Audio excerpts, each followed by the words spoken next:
Given that a equals to 3, b equals to -5, and c equals to 6, evaluate the following expression. Alright, so let's get started.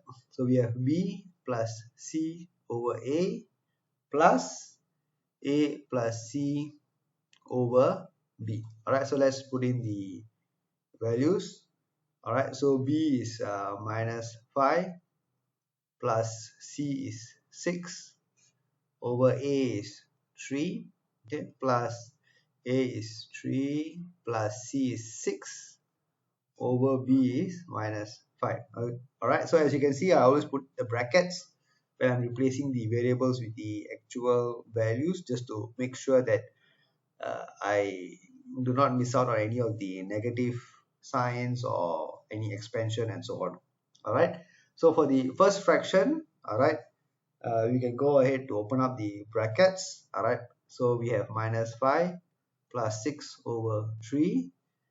Okay, and for the second fraction also we can open up the bracket, so 3 plus 6 over -5.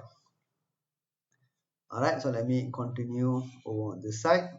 So on the first expression we have 6 minus 5, okay, or -5 plus 6, which will give me 1 over 3. And the second fraction we have plus of 9 over -5. Alright, so now we have a negative on the second fraction. So positive into negative will give me negative.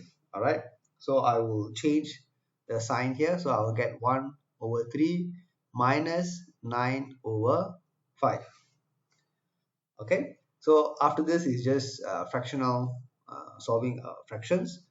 So I will make both the denominators the same. So 3 times 5 times 5, here will be times 3 and times 3. Okay, so what I'll have is 5 over 15 minus 27 over 15. Okay, and 5, so I can put as a common fraction first. 15, 5 minus 27, and that will give me minus 22 over 15. So always remember the 5, there's a plus here, so I get $5 but I give away $27, so in the end I've given away total of $22. Alright, so that is the answer, but this is an improper fraction. Okay, so you can write it as a proper fraction as -1 and 7 over 15. Okay, so that is your final answer here. Thank you.